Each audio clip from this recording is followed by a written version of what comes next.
ó kú oríire ló gbẹnu àwọn olólùfẹ́ òṣèrébìnrin ilé wa ìyẹn Ìyábọ̀ Òjó àti ọmọ rẹ̀ Priscilla Òjó àti Juma Jux látàrí ọmọ Ìyábọ̀ Òjó tó ń retí ọmọ tí kò ní pẹ́ bímọ. Nínú fọ́nrán kan tí wọ́n fi léde ṣàfihàn àpèjẹ tí wọ́n ṣe fún Priscilla Òjó àti ọkọ rẹ̀ olórin ọmọ orílẹ̀-èdè Tanzania Juma Jux.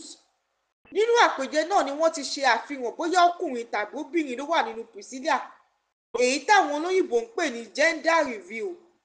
Orílẹ̀-èdè Tanzania ni wọ́n ti ṣe tí ẹbí, ará àti ọ̀rẹ́ péjú síbẹ̀ láti bá tọkọtaya náà yọ̀.